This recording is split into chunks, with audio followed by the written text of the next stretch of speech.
All right, yay, we're live. Okay, cheers and huzzah.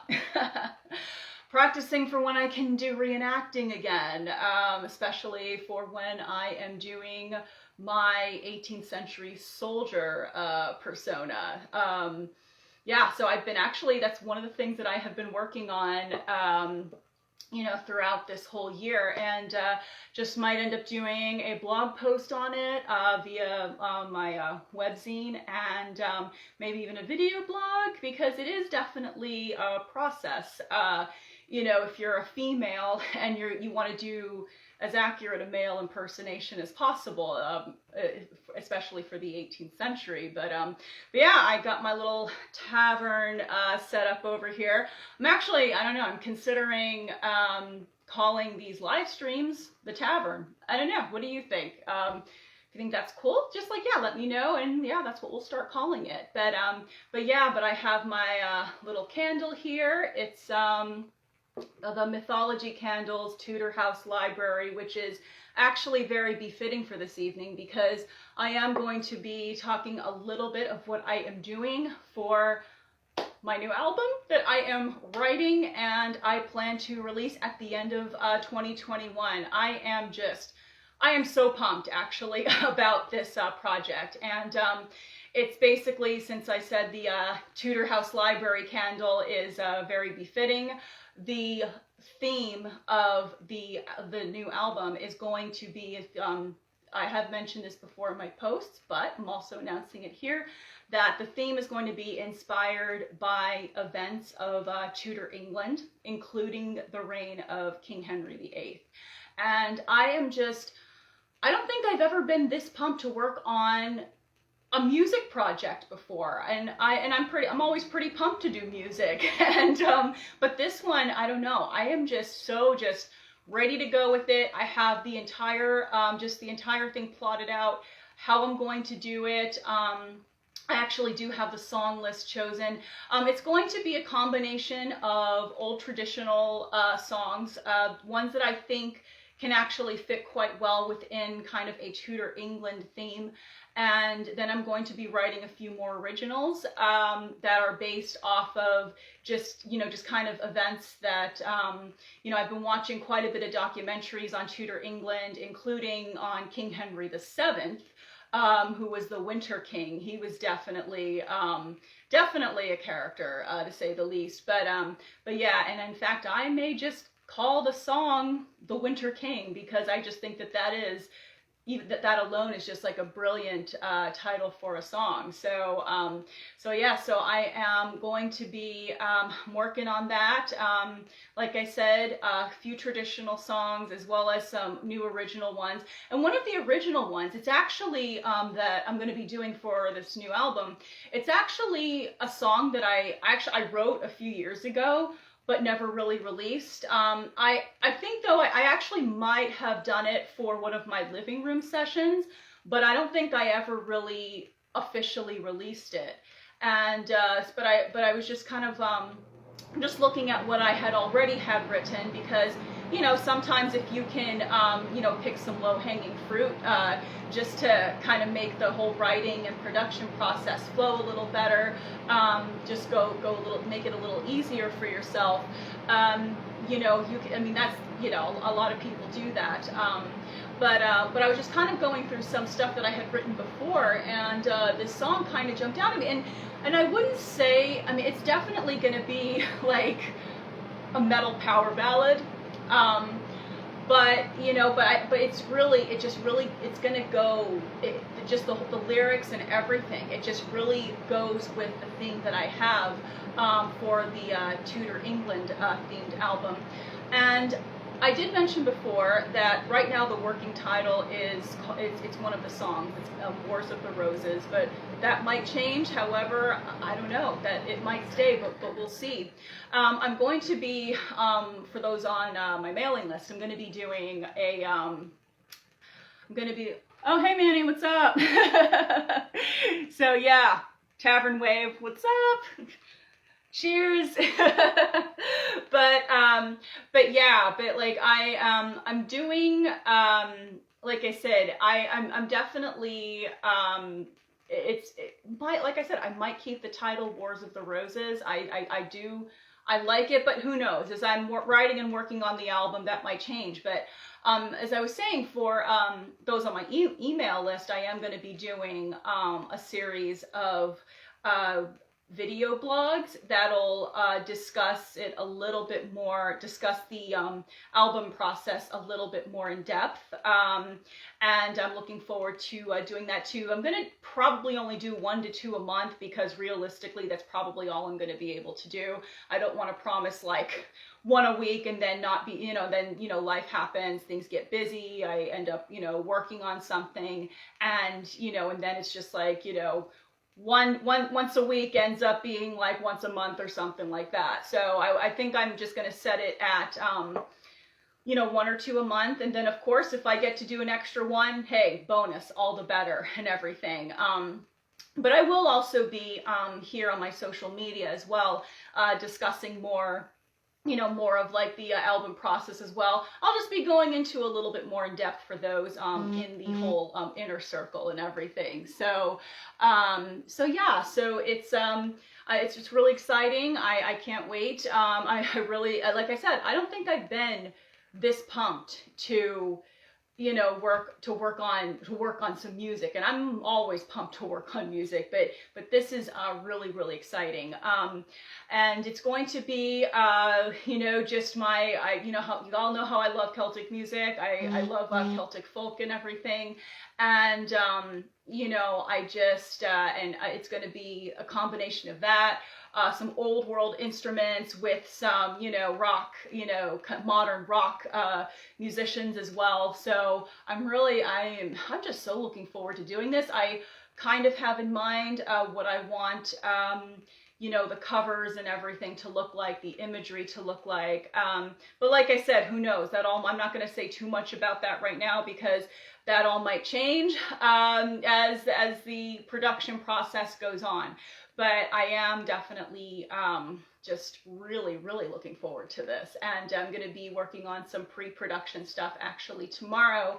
And then also, and then in January, just get on it and just start going, just start like collecting the songs that are already written, and then make demos for those, and get the musicians and everything, and it's going to be cool. So yeah, so in honor of that, I have my Tudor House library candle going, and like I said, I've just been watching a bunch of documentaries on the Tudors, and like I said, I watched one on Henry VII, and like the Winter King, and so that is that's definitely been among the things I've been doing, among the things I've been doing for research, document watching, as well as reading a lot of these books. This is the Anne Boleyn collection and this book is by a woman named Claire Ridgway. I know I mentioned her before in one of my other live streams, but she has a YouTube channel called the Anne Boleyn Files, and she started out just kind of on a mission to discover the truth about Anne Boleyn and her family. And I think that's really, really cool. And the interesting thing about Claire Ridgway is that she's not necessarily like a historian in the professional sense. Like, that's not her profession. Like, she the way she describes it in this book was that she pretty much, like, she had a dream that she was present at Anne Boleyn's execution, and she woke up in cold sweats, and she told her husband, I have to write about this woman. I have to find out more about her. And like, she just felt like this pull to find out more about Anne Boleyn and just get to the bottom of it. And I tend to favor, even though I've watched some brilliant historians talk about the Boleyns and even like Henry VIII and the relationship between Anne Boleyn and Henry VIII. Watch some brilliant historians, but I don't know, there's just something about the way Claire Ridgway does it that just really just kind of draws me in. And I think there's definitely an honesty in her research and work, and not that these historians like aren't honest per se, but I think that like sometimes when you get into like professional like historians and people, I mean even being in the history world myself, you tend to get a lot of, you know, people competing with each other and wanting to find, you know, oh, like the flashier information and, you know, and all that stuff. I don't know if flashier information makes any sense, but you get the gist of what I'm saying. But there's just something like with Claire Ridgway, what I appreciate is that she seems to really, really, really want to know Anne Boleyn and her family, and not just Anne Boleyn. She also has researched the other Tudors as well as King Henry VIII's other wives. But she really just seems to, like, she wants the truth. Like, she's not just, like, saying it because, oh, I was paid to be on this documentary or something like that. But, like I said, brilliant, brilliant historians, you know, no shade or anything to them. But I really enjoy Claire Ridgway's approach. And so this is the first book of hers. After watching her YouTube channel for a little while, I got I think this is the first book in the Anne Boleyn collection. There's a couple more. I'm writing a song about Anne Boleyn. Also writing a song about the Tower of London, so that's going to be interesting. But she has 2 other books in this series, and then she has a book about her brother George Boleyn. I'm also going to get that one as well. And she's also got, you know, This Day in Tudor History. So I'm going to be getting all her books, as well as a few others that I've also been looking at. I do have a book on Lady Jane Grey as well, even though kind of Tudors, that she's like post Henry VIII's death. But she's pre-Elizabeth. She's pre-Elizabeth I. So, but I do have a book. So, I mean, you know, hey, you know, why not? I'll also read that book as well, you know, because you never know what you can get out of it.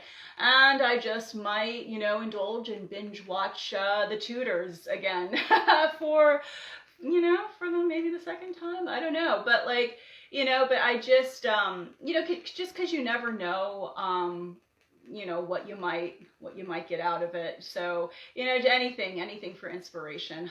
I will not be using the other Boleyn girl though as inspiration. So I know I said I wouldn't really diss or shade anyone, but I'll diss or shade the other Boleyn girl, because that's, no.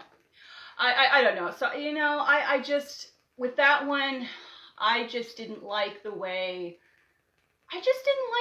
Anne and even her sister Mary, I just didn't like the way they were portrayed. You know, and it wasn't even, I mean, you know, Natalie Portman did a good job in her as Anne Boleyn.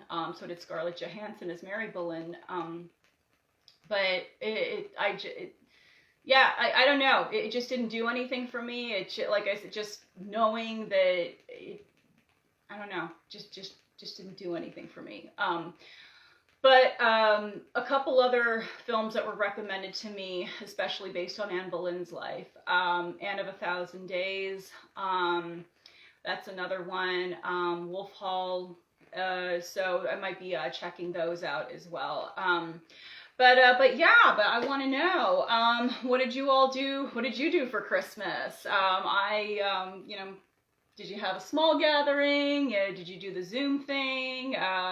Yeah, what did you do? Like, just drop it in the comments. I'd love to know what you did.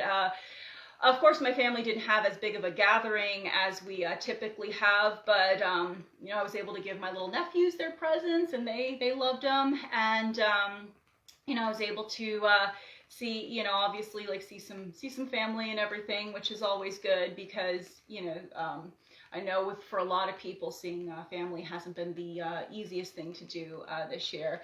But I just let me know, like, what did you do for Christmas? How was your Christmas? And so I'd love to know what you did, and what are your plans for 2021? I told you some of mine. You know, like I said, working on I know that the album's going to take up a good chunk of my year, definitely. It's definitely going to be a doozy of a year, just with the album alone, and you know, and even a couple other little projects that I'm doing. I might release some, just a couple singles along the way too. I am working on a small music project right now that I plan to release, kind of like as a little surprise during the for the beginning of the year, the beginning of 2021.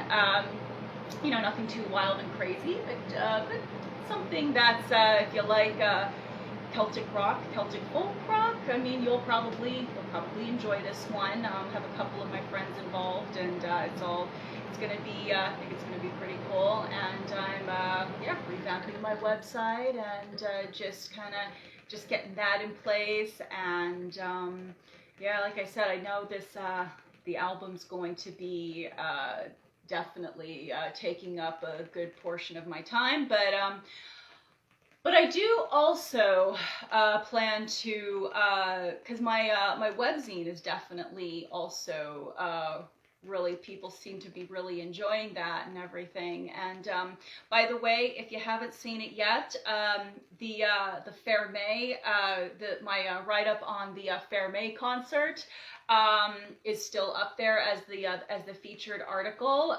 Fairmay, they're friends of mine. They played at a Christmas concert at the Cockayne Farmstead, and the Cockayne Farmstead is a historic building in West Virginia, and they played a really awesome concert. So I wrote a little review on that. Please check out Fairmay as well. They're all like really talented musicians, and Jeriel Henthorn is especially a wonderful singer. And so yes, so I yeah, thank you whoever's leaving me likes and hearts. Sometimes Facebook doesn't show me who it is, so if I, you know, but I will be sure to thank you when this is done. Absolutely, thank you personally.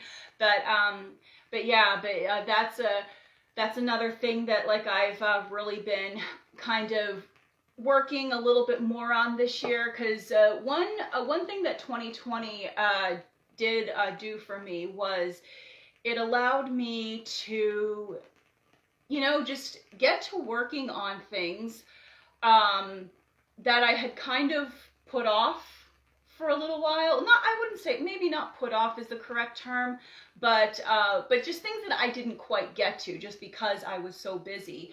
And what being in quarantine and things like that allowed me to do was get to some of those projects, and kind of expanding a little bit on my on the Bonfires, Castles, and Time Travel webzine was one of them. And I've been talking about doing a podcast for it, for my webzine for quite some time, and I was hoping to kind of get to that this year. The problem was, first of all, format. Like I, you know, sometimes like coming up with like a good format for that, like what exactly, I mean, I have a ton of things to discuss, obviously, but, you know, and of course it would be, you know, history and fantasy, themed and related. However, even within those realms, there's so many different areas you can cover. And, so I wanted to, you know, just really have a good solid theme in mind before I would really get to doing it. And it used to be called, well, it still kind of is called Inside the Labyrinth, kind of a take on the name of what my little production company is that I release things under.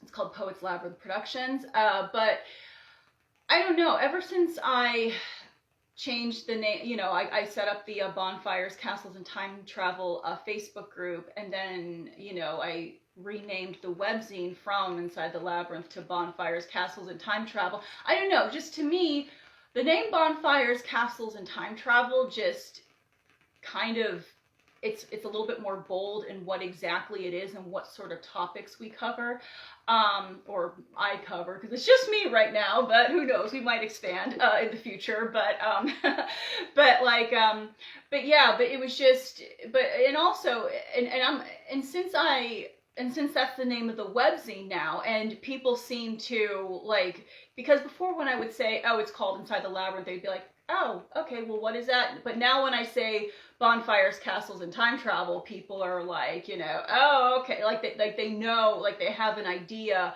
of the whole vibe and everything of the webzine.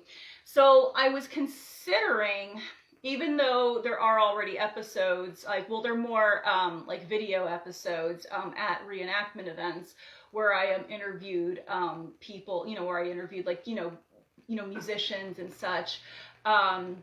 At some living history and reenactment events, and you know, things like that. They're already, I mean, obviously already episodes under that called Inside the Labyrinth. But I was thinking of actually changing that to bonfires, castles, and time travel, just to kind of make it one entity. I don't know. I'm still kind of torn on it. So yeah, let me know what you think. Should I keep Inside the Labyrinth, or should I change it to the podcast? Should I change, you know, the video episodes, like, well, future video episodes, and the, you know, forthcoming podcast, you know, once I'm, you know, able to decide on what I want to do with that and get that up and running? Should I change it to, you know, just change it all to bonfires, castles, and time travel? I mean, I'm kind of leaning more toward that, but I don't know. Let me know, because I very much obviously value your opinion and everything. And, you know, and obviously you'll be the one reading it, hopefully, or listening. So yeah, so you know, so that's another thing that I have been considering as well. So yeah, so definitely. And, you know, but I'm really definitely looking forward to, I will say, I'm looking forward to 2021. I, you know, had a you know, actually not too bad of a 2020. Obviously, there were some challenges. There were some, you know, moments where, you know, I was just like, no, what am I going to, you know, like, you know, what's going to happen, especially when music gigs were canceled, and, you know, we had to kind of pick and choose which museum events we were going to do. And, you know, I also am also a trainer at a gym and everything, so those had to close for, you know, for a while. So I mean, there were moments where, you know, at first I was kind of like, you know, crap, what am I going to do? But I think because I am such a planner, I think that really helped me through all of this. You know, I'm not perfect, obviously. You know, I do, you know, kind of, you know, because the funny thing is, it's like I have a type A brain, you know, but my body is like kind of type B, go with the flow. So I guess, I mean, which is an interesting combination, though I guess it's better than being the other way around, you know, I don't know, but like, but yeah, but my brain's very type A, so like I'm very much a planner, you know, I like to have a solid plan in place and everything. And, you know, so once I get like, you know, like my brain can get like the message to the rest of me to go do it, it's like, I'm on it, like I go do it and everything. But yeah, but like I did have that moment of like, oh, you know, no, like what's gonna happen, especially since I was also in the middle of a move too, during quarantine, which that was interesting too in itself. But because I am a planner and I had a pretty solid plan of what I wanted to do and how I wanted 2020 to go, my plans for 2020, I was actually able to, it was a lot easier for me to step back and regroup and, you know, just take a look at everything and just be like, okay, you know, well, this is what I can do instead. I might have to like take a different route to get there, but I'll be able to still get things done. And I did. You know, there were some things that like I said, I had been wanting to do that you know, I had the time to kind of get it going now. I had the time to set that foundation for it.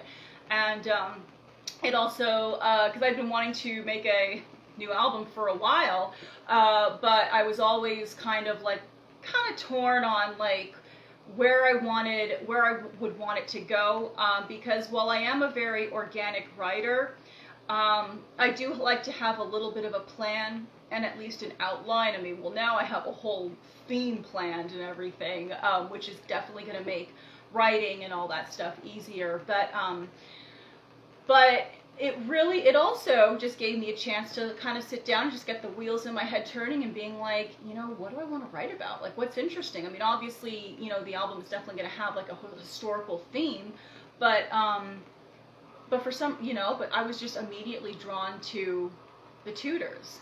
And I honestly, I forget exactly how I came to, this is 2020, people, you know, but like I can't, you know, how I came to really deciding on the Tudor theme, you know, but I'm glad I did, because I have a plan, and I'm pumped to get it started. So yeah, but let me see what time it is, just so I can, oh, come on, that's not gonna work. But yeah, but I am going to be continuing to burn my Tudor House Library candle as I work on some recording for something else, and for the little project that I plan to release early in the year.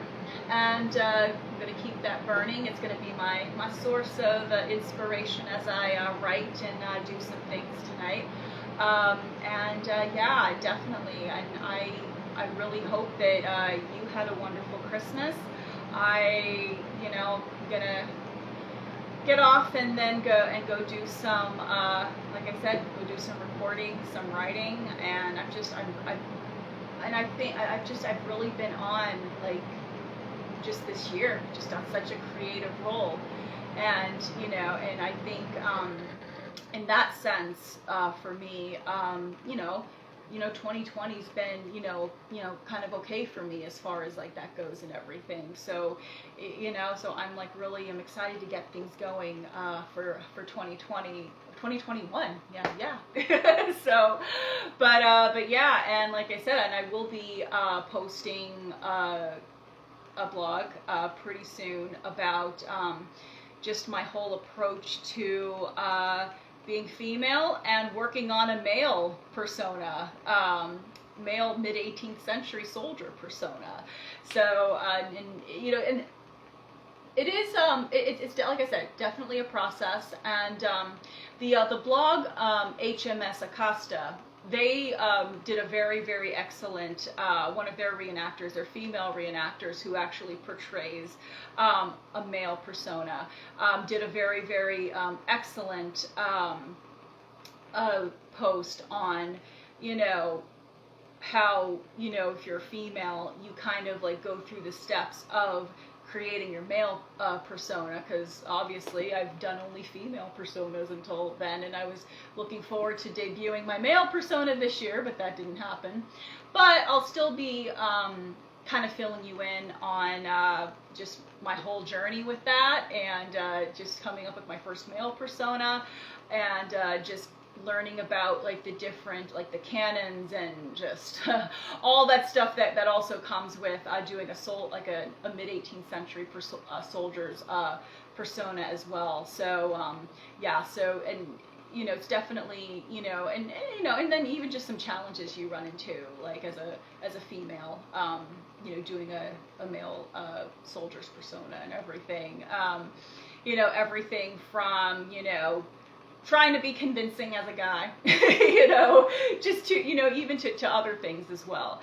But yeah, but I definitely, I'm looking forward to 2021. I'm looking forward to, making that new album. Looking forward to Wars of the Roses. We'll see if that ends up being the title and everything. But yeah, looking forward to everything. I'd love to hear what you're planning to work on in 2021. Definitely drop them in the comments, and I'm excited to see what you're going to be doing, what everybody's going to be doing. So, all right, well, I am going to jump off here and just finishing up working on my my checklist for the day. And I got on a little bit later than planned today. I was rehearsing with Wayward Companions, or a little bit earlier this evening.